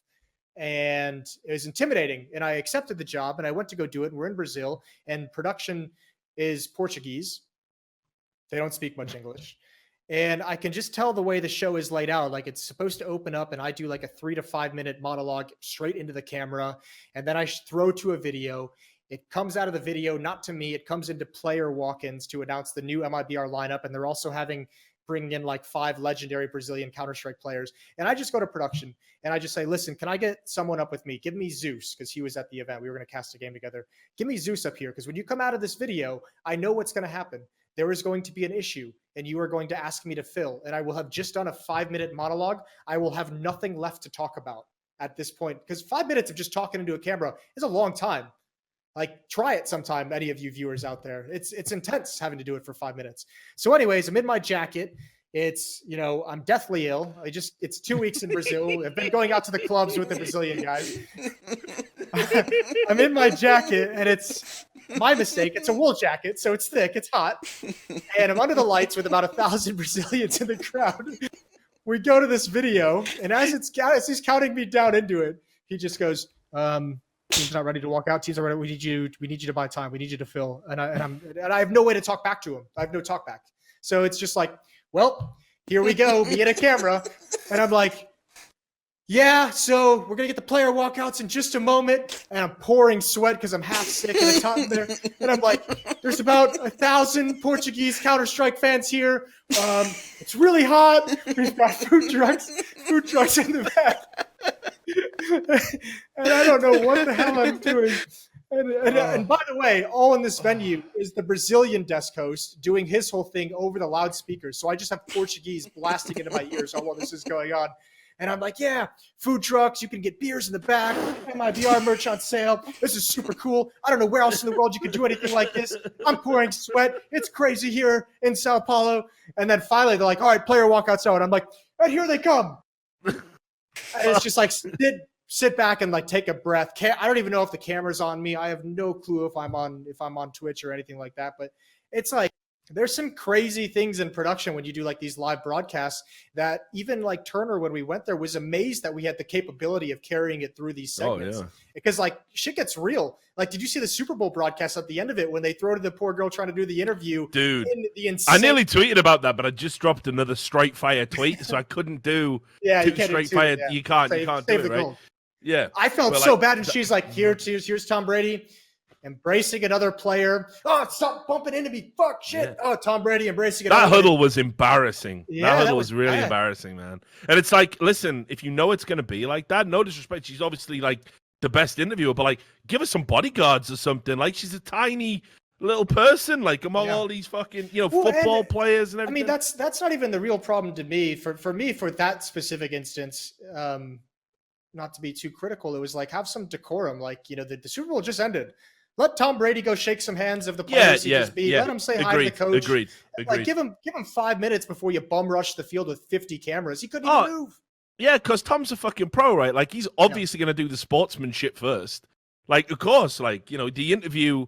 And, like, when you got to the interview, man, was it not worth the wait. No, she was just like, so, you giving any thoughts about your career? And he's like, well, nothing's changed for me. I want to keep playing as long as I can play.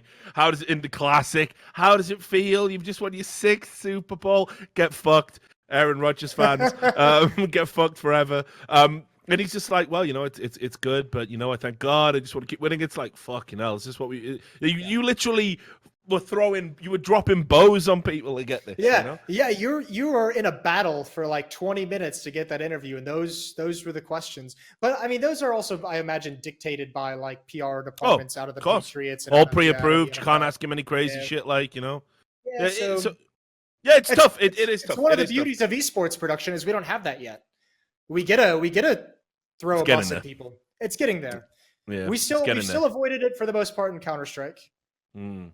Yeah, we're definitely. I mean, it's tragic to think this, but we're the grown-ups in the like Counter-Strike is the grown-up sort of esports, the more rock and roll, edgy esport. Well, I mean, it's only a matter of time. That just goes back to the Dota thing about their desks. Is I mean, it is the funny thing. I know when I look at esports, if you ever like go back, I don't know if you can do this now with the younger. I mean, when I was in high school in the early 2000s. You'd go back and, you have the round tables in the cafeteria. So you got like all the jocks at one table, all the goths at the other table, all the nerds. Like you have the stereotypical, alignment of social cliques.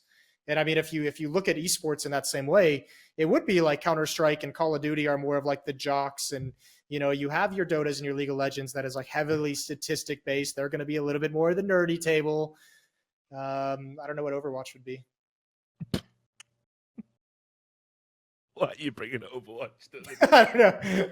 Leave that. Yeah, maybe I took that a little bit too far. But I mean, like, that if Disney made a fucking esport for kids, that's what you get basically. So. Yeah, but I mean, it's different styles, and I think different games attract different people, and I think you can see that. Like Counter-Strike has always had, athletes. Like I remember half the guys that I played with back in the day, and I know there's still like Olaf is a good example, and there's still a few more around nowadays where these guys were like soccer players or football players or basketball players, and they blew out a knee and they needed like something to fuel that competitive drive for the year while they recovered with a shattered kneecap, and it was Counter-Strike. And so you have a little bit more of those personalities compared to other games. I think the best difference was summarized with between Dota and CS especially. I remember when they like put a tweet out saying like having a great night hanging out with the guys, and They're it was playing like cards. Risk. Yeah. They were playing Risk. Right? And then it's like I think about all the pictures we like, hey, should I upload that one? Nah, I better not, right? Hey, do you mind if I tell this story on a podcast? Fuck no, you're not allowed to do that. Nope. It gets a lot fucking wilder. And like, I did a Dota event, right? Like, and I had, great guys like Cap and and Lyrical, Moxie, and Breaky CPK, and fucking, Sayori. And I was like, at the end of the event, we had a bit of time. There was people like getting afternoon flights. So I was like, let's go out and get turned. And it was just like, nah, this is like, I was like double fisting, and they were like, oh, this is getting a bit wild for me. And I'm like, fucking hell, like if this was a counterstrike event, man, this would be the warm up. This would be the afternoon. Yeah, that'd be day 2. Yeah, so yeah, pretty interesting to see the differences. But I'll just add to that point, like I say, that it almost certainly is going to change. Like I've always been hyper aware of it, that there was going to come a point where people like me and Duncan, like we will not have a seat at the table on a long enough time scale. That's just the way it works, and that's why I've always been looking to transition into other things and keep my keep my hand involved in my transferable skill set. I mean, I'm doing the same thing in a way. Like the 2019 is a year where I've kind of made a goal of starting to build up the YouTube, the way I probably should have started doing it 2 years ago, adding in some content here or there. I mean, it goes back to, the commentary stuff, and even this major with Dan and James not being invited. Like we've all known for a while that there is going to be a time that comes where either, we're not going to be getting invited to events in lieu of someone who's, worked a little bit more with that specific company, where not industry politics, but I don't consider it politics, James being a face-it commentator and yes, whatever your opinion of the majors, we've always known there's going to be a time where I'm going to probably have to, I can't be freelance forever. Eventually I'm going to have to sign and like have allegiance to NESL, to a Faceit, to a company. And when that happens, I will not be able to work for their competitors' events. So we've always known this time is coming. And as more and more sponsors get into it, obviously, but it is about diversifying. It is, if I'm going to stop getting hired for Counter-Strike, like if I stop getting hired tomorrow for Counter-Strike events, I'm in trouble. And like that's something where I have to get out of that habit. I need to get my eggs out of this one Counter-Strike basket. As much as I love Counter-Strike, and I would love to have 100% of my life's work from here on out be involved in a thriving Counter-Strike esport. It's not realistic, and it's dangerous to take that gamble.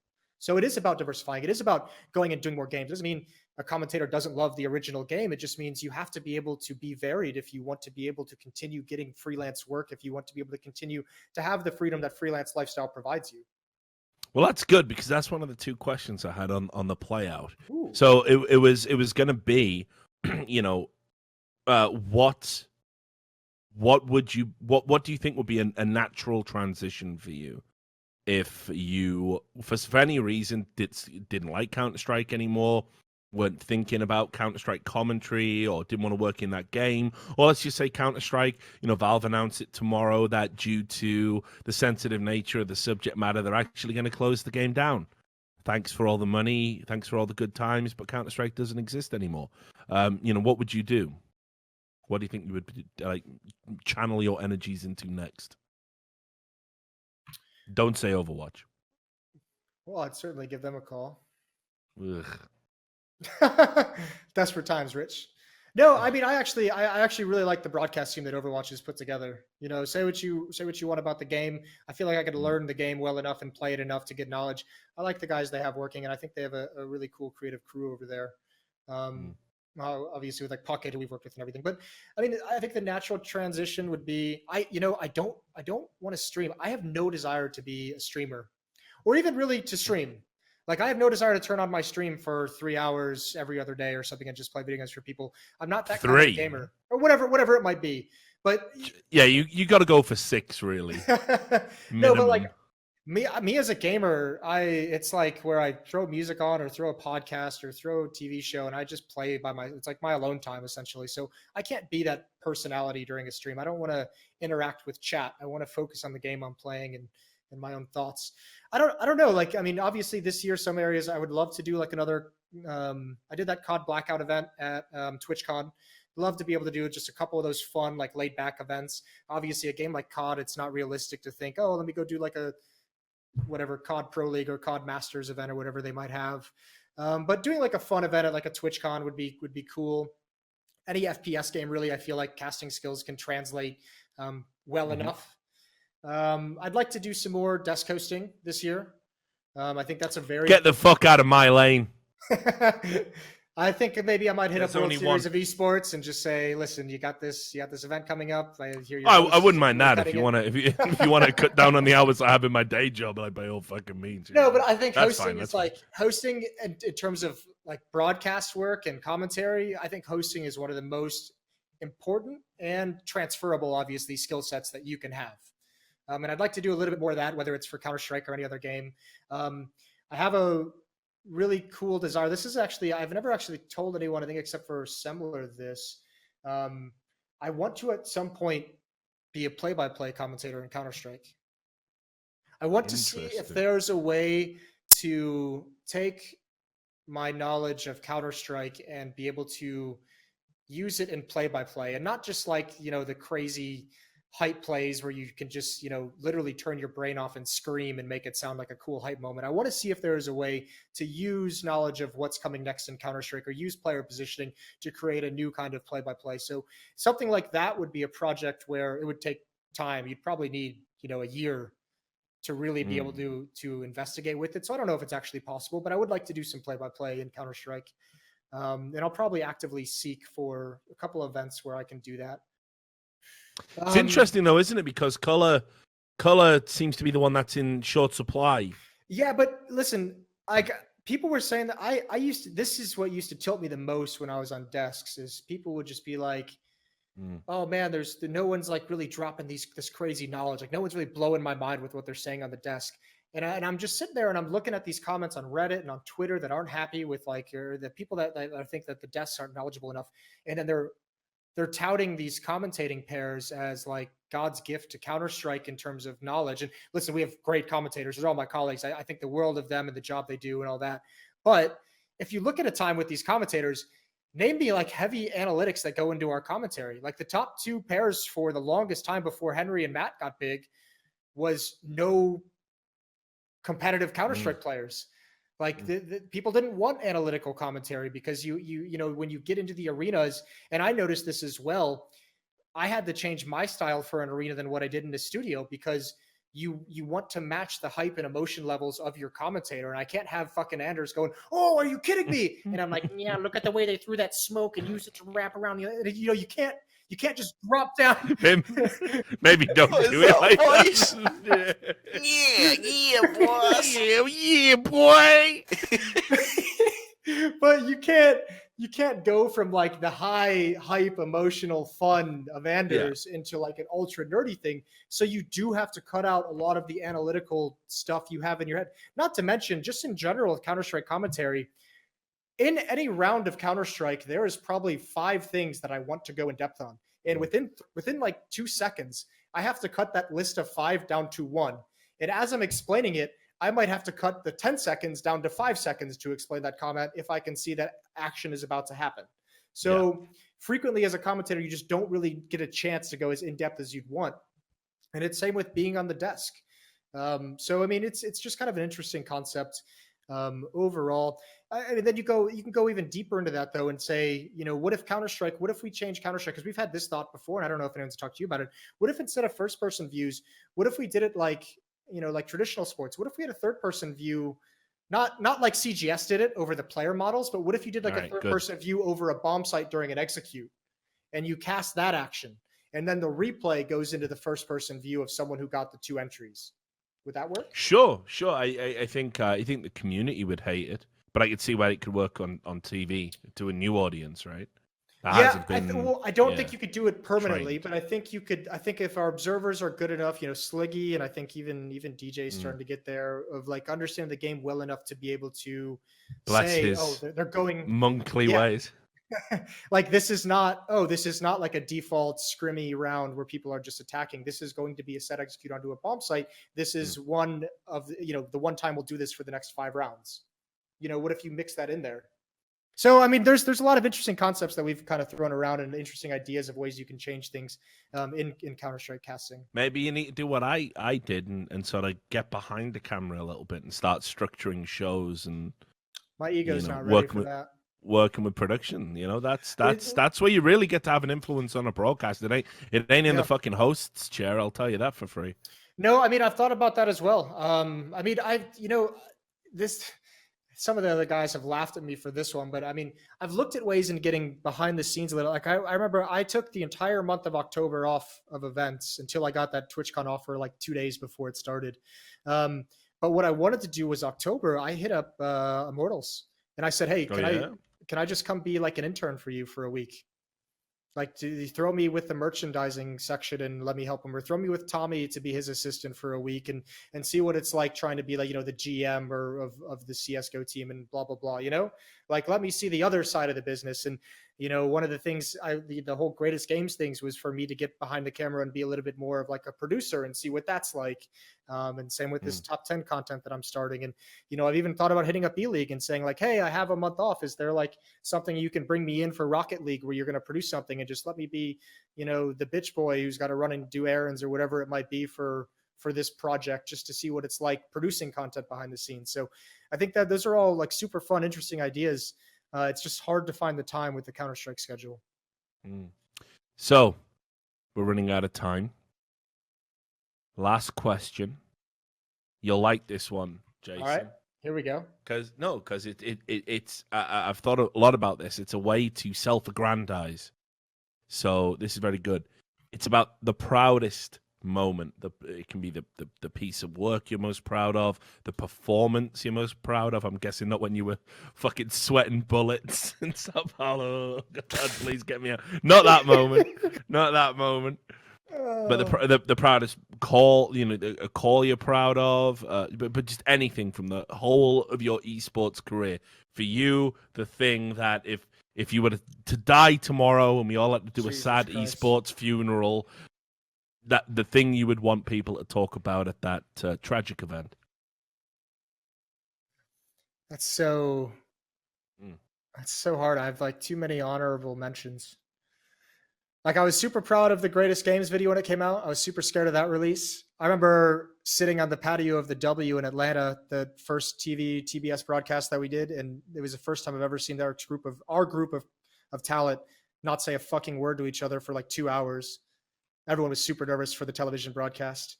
Yeah, there's a lot of things you can pick from. I would have to say, I mean, moment I'm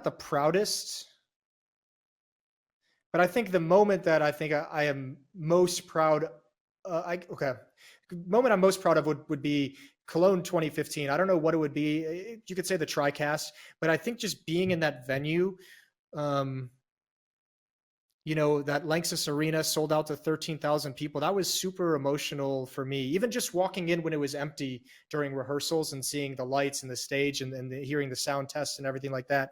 But being in that arena on day one when it filled up for the first time, that was like a 15-year dream. So, we talk about over in the Hyatt at CPLs back in 2003, 2004. Like, what if we ever got this game big enough to be into an arena? What if the competition for Counter-Strike was ever big enough to sell out a stadium? And when it happened, that was huge. And, just the aftermath of that was, I had a bunch of guys, the old school players from back in the day who have nothing to do with Counter-Strike, who tuned into it and were just like, this is incredible. So I think being a part of that moment for me was very proud. Not only personally, but just as a Counter-Strike game, as a community, it had felt like almost like vindication for the players who came before, who built this history and this legacy in Counter-Strike, who didn't get to be there for the success, who didn't get to be there for the big payoff. That felt like the culmination of all that to me at the time. So I was super proud to be at Cologne 2015 in that way. So there you go. In other words, all the best years are behind you. That's what. Yeah. There's nothing more coming from it. I mean, you've got to have some really, there's been some very, as crazy as this industry is and as stressful as it's been at times, and as many fights as we've all gotten into with each other, and as much as we've hated each other at times, like there are just moments that are just like super meaningful that you don't even realize at the time, but you can look back on. For me, I know Yanko and I on a balcony overlooking the Dubai Marina at the after party when we were in ESL Dubai. And it was like, I think that was the moment both of us kind of realized, we both acknowledge it to this day. That was the first time I think we realized that esports and Counter-Strike as a career could really pay off and could really build you something. So there's another proud moment for you right there. Yeah, I got a few, and they'll be coming out in my tell-all book, Fuck Esports, by Richard Lewis. Keep an eye out for that one. But look, we're out of time. It's super late for Sam, and moderately early for us. So I'm going to wrap up there, but obviously give you the opportunity. Is there anything you want to plug? What you're talking about this YouTube channel? What have you got coming? What's next on the horizon for you? Oh, you've really thrown me on the bus on this one. I don't even know what my YouTube channel is. I believe it. I should probably get on that. That's a start. I'm thinking about becoming a big. I'm thinking about becoming a big YouTuber. What's the name of your channel? No, I don't want to be a big YouTuber. I just want to, fly under the radar a little bit. Yeah, well, mate, you're never going to be challenging PewDiePie. The search Moses CSGO, I'm sure you find it. I think it's OnFireMoses, probably. There you go. It's weird because every time I put Moses CSGO into YouTube, I just get endless pictures of him getting a fucking Definitely not my proudest moment. No, we nearly made it all the way through. I know. Oh, it's all right. We can cut that out. I don't give a shit. Leave it in. Sam's like, that's staying in. Yeah, I don't really have anything to plug. You can, OnFireMoses is my YouTube. Apparently, that's what I think. Twitter is OnFireMoses. Instagram is ROF Moses. Ring of Friends.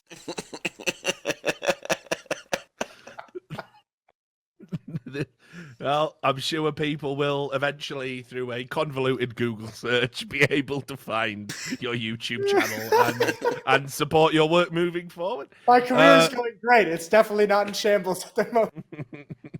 Well, I think you'll have a great 2019. Obviously, you're going to be at the major, right? Has that been announced yet, or?